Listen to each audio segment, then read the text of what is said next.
현장의 분위기를 봤을 때는 지금 매물이 갑자기 호가가 올라가고 급소진이 되는 게 보이거든요. 이런 곳에 아파트 사고 싶었던 그런 눌려있던 수요들이 좀 폭발하지 않나. 큰 악재가 없는 한은 그 상승의 흐름은 결국에는 주변으로 번질 수 있다. 세리치님, 저 최근에 경제 뉴스에서 토지 거래 허가 구역 해제라는 제목들을 많이 봤었거든요. 이게 어떤 정책인가요? 토지거래 허가구역 같은 경우는 투기 수요가 발생할 만한 지역들의 수요를 좀 억제시키려고 지정을 하는 거예요. 최대 5년까지 지정할 수 있고, 만약에 토지거래 허가구역 내에서 거래를 할 때는 시장, 군수, 구청장의 허가를 받아야 됩니다. 그래서 이게 내 사유물임에도 불구하고 허가를 받고 이렇게 거래를 해야 된다는 게 좀 단점이고요. 토지거래 허가구역 내에서는 1주택만 가능하고 무조건 실거주를 해야 됩니다. 그래서 이거를 전세를 줄 수가 없어요. 그래서 여기에 집이 있는 경우에는 마음대로 거래를 하거나 전세를 줄 수 없기 때문에 상당히 이런 것 때문에 피해를 보는 분도 있었죠. 네. 이번에 잠실, 청담, 대치, 삼성동에 토지거래 허가 구역이 해제가 됐거든요. 근데 여기서 국제교류 복합지구와 재건축 단지들은 그대로 유지를 하기로 했습니다. 그러면 이게 해제되면은 1주택은 원래 1주택만 소유가 가능했는데 이제 2주택 소유도 가능하고 실거주도 안 하고 전세 주는 것도 가능하고 이렇게 되는 건가요? 맞아요.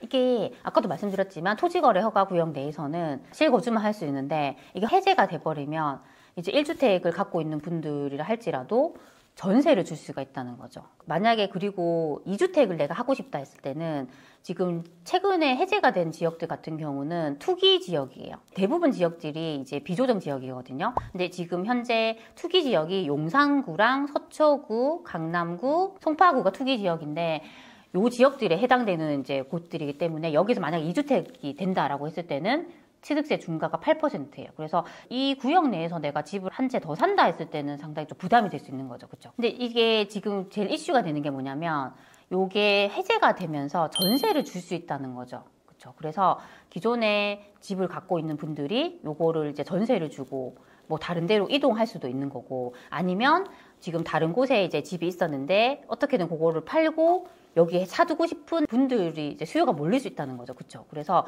이게 해제가 되자마자 이제 매물이 막 급감을 하고요. 호가가 올라가고 이제 그런 일이 이제 발생한 거죠. 특히나 보면 이제 예를 들면 잠실 같은 경우에 대표적인 아파트가 리센츠라는 아파트가 있습니다. 거기 30평대 같은 경우에 최근에 실거래가가 28억 정도였거든요. 근데 지금 매물 호가가 29억, 30억 넘는 매물들이 나오고 있어요. 그러니까 이게 아직까지 거래가 된 게 실거래 신고가 된 것들이 반영이 아직 안 되긴 했거든요. 그런데 이게 지금 매물이 갑자기 호가가 올라가고 현장의 분위기를 봤을 때는 이제 급소진이 되는 게 보이거든요. 근데 이게 잠실뿐만 아니라 지금 해제가 된 지역들의 다른 아파트들을 봐도 그런 게 보입니다. 지금 대치동에 레미안 대치 팰리스 같은 경우에 보면요. 지금 최근에 거래가 된 금액이 40억이거든요. 근데 여기가 호가는 42억, 43억에 지금 나오고 있고요.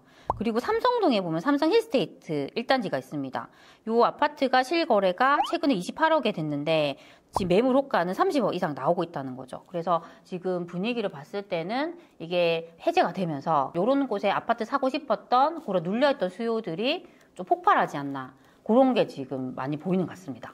말씀 들어보니까 매매가가 상승하는 추세인 것 같은데 전세가는 또 어떤가요? 전세 같은 경우는요, 근데 조금 약간 눌리는 게 보여요. 그 이유가 만약에 실거주 하실 분이면 바로 이제 잔금을 치르고 들어가면 되는데, 제가 봤을 때는 서울에 내가 여기 괜찮은 똘똘한 한 채를 사두고 싶어. 그런 수요도 분명 많다고 생각하거든요. 계약을 하고 전세를 내놓는 매물도 많은 것 같아요. 그래서 리센츠 같은 경우도 전세 매물이 최근에 와서 늘고 있어요. 그러니까 그런 걸 봤을 때는 여기 지금 토지거래 허가 풀리고 계약하고 전세 매물을 내놓은 분들이 상대적으로 많구나, 그런 게 또 보이고요.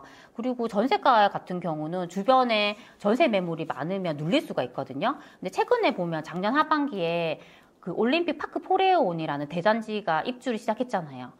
그 단지가 아직도 보면 전세 매물이 많거든요. 그래서 그 일대에 아직 영향을 주기 때문에 그런 요인으로 인해서 전세가는 매매가에 비해서는 조금씩 눌리는 게 좀 보이는 것 같습니다. 근데 이게 장기적으로 봤을 때는 지금 서울 전반적으로 공급이 되게 부족하거든요. 그래서 이것도 일시적이지 이게 다소 또 소진이 되면 지금 전세도 같이 따라서 움직일 거라고 생각합니다. 그리고 보면 매물도 최근에 이제 토지거래 허가가 해제되면서 조금 증가하는 게 보이거든요. 근데 이걸 봤을 때는 이런 잠실에 있는 아파트를 팔고 조금 더 급지가 높은 대치동이나 이런 곳으로 갈아타기를 하려고 하는 그런 움직임도 지금 보이고 있습니다. 그러면 이 토지 거래 허가구역 제도를 왜 정부에서 해제했다고 생각하시나요? 근데 그 전부터 이게 사유재산인데 토지거래 허가구역으로 지정을 해서 마음대로 거래를 못하게 한다고 해서 이거 해제해달라 그런 요구가 되게 많았어요. 근데 그럼에도 불구하고 안 해줬거든요. 그 가장 컸던 이유가 해제를 해버리면 최근의 움직임처럼 이게 부동산이 급등할 거다라는 판단 때문에 그랬던 것 같아요. 근데 지금 이걸 해제를 했잖아요. 한 걸 봤을 때는 지금 최근까지 금리 인상이 계속적으로 되면서 거의 2년, 3년 동안 부동산 경기가 많이 이제 침체가 돼 있는 거 맞거든요. 그러니까 요 정도 지금 침체됐을 때는 해제를 해도 큰 영향이 없겠다라고 판단을 했던 것 같기도 해요. 그렇죠? 근데 그것보다 이제 해제를 하니까 우리 생각보다 훨씬 더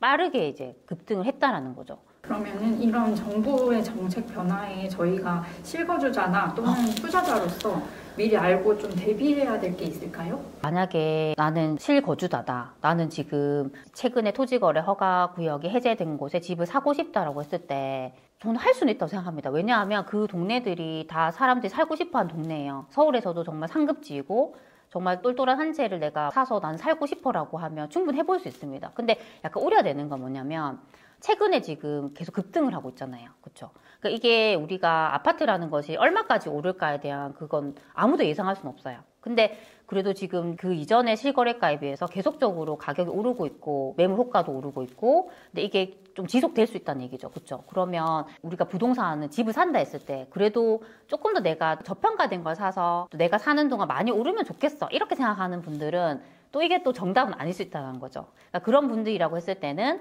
토지거래 허가구역이 해제된 곳뿐만 아니라 그 주변에 있는 곳들도 충분히 볼 수 있어요. 그런 곳들도 같이 움직일 수 있기 때문에 충분히 볼 수 있고 만약에 투자자다. 나는 실수요자가 아니라 투자자라고 했을 때는 저는 뭐 이렇게 급등하는 곳을 보기보다는 조금 더 많이 못 움직인 곳에 조금 집중하는 것도 좋다고 생각합니다. 지금 보면 서울에서도 거의 2급지 이하에 있는 곳들 예를 들면 뭐 강서구나 서대문구, 뭐 성북구, 은평구 그런 동네들을 보잖아요. 거의 많이 못 갔어요. 그렇죠? 그래서 이게 상급지들이 막 움직여주면요. 밑에 있는 급지도 결국엔 따라 움직이게 되거든요. 왜냐하면 너무 저렴하니까. 그렇죠? 그렇게 볼 수 있고 또 그런 동네들이 전세가율이 같이 올라가주는 곳들이 많아요. 그러니까 이게 아직 매매는 정체가 되어 있지만 전세가가 좀 받쳐주면 투자의 경우에는 매매와 전세의 차이로 우리가 투자금이 들잖아요. 그래서 만약에 나는 서울에 한 채를 좀 사두고 싶어 이런 분들이라고 하면 지금 너무 빨리 움직이는 곳들보다는 아직 덜 움직이는 곳들 그런 곳에도 기회가 있을 수 있으니까 그렇게 조금 잘 찾아보셨으면 좋겠습니다. 그렇게 보면 최근에 이제 토지거래 허가구역이 해제된 주변에 있는 아파트들의 움직임을 보면요. 강동구에 있는 대장인 고덕그라시움 같은 경우도 조금 최근에 주춤하긴 했었거든요. 근데 토지거래 허가구역이 해제되면서 다시 이렇게 반등하는 모습이 보이거든요. 그렇죠? 그래서 이제 어떤 곳이 오르면 거기만 오르는 것이 아니라 그 상승의 흐름은 결국에는 주변으로 번질 수 있다. 저는 그렇게 좀 판단합니다. 네, 그래서 오늘은 토지거래 허가구역이 해제가 돼서 지금 현재 서울 부동산이 어떻게 움직이고 있는지 그런 부분에 대해서 좀 말씀을 드렸습니다. 좀 정리하면 지금 토지거래 허가구역이 해제된 곳들은 급등하고 있다. 그런 거 우리가 체크할 수 있었고요. 이 움직임이 결국에는 번져 나갈 것이라고 판단합니다. 그리고 여기에 조금 더 우리가 감안해야 되는 게 뭐냐면 이제 최근에 계속 이제 우리나라에서도 한국은행에서 금리 인하를 하고 있거든요. 그러면 지금 워낙 경기가 안 좋기 때문에 금리를 앞으로 더 내릴 가능성도 있어요. 그러면 금리가 내려가면 만약 대출을 받는 분들 같은 경우는 대출 이자에 대한 부담이 확실히 줄어들거든요. 그렇죠? 그럼 그렇게 됐을 때는 아 그래도 내가 갈아타기를 한번 해볼까 이 기회에 아니면 내가 집이 한 채가 있는데 한 채를 또 서울 같은 곳에 사둘까 그런 움직임이 더 있을 수 있는 거죠. 그렇죠? 그러면 지금 서울이 먼저 움직이지만 서울이 또 너무 올라버리면 나중에 그 흐름이 또 경기도로 갈 수도 있고 주변으로 이게 계속 갈 수 있거든요. 그렇죠? 그래서 제가 판단했을 때는 큰 악재가 없는 한은 이 흐름이 서울뿐만 아니라 경기도 이렇게 전반적으로 점점 번지지 않을까 그렇게 판단합니다. 그래서 저는 만약에 지금 내가 서울에 내 집 마련하고 싶다 아니면 내가 서울에 투자를 하나 사두고 싶다라고 하는 분들은 너무 많이 미루지 마셨으면 좋겠습니다. 지금이라도 이렇게 임장 계속 다녀보시고 내가 내 돈으로 살 수 있는 곳들을 좀 잘 찾아보셨으면 좋겠습니다. 네. 오늘도 제 영상을 봐주셔서 너무 감사드립니다. 그럼 우리 다음 시간에 만나요. 안녕.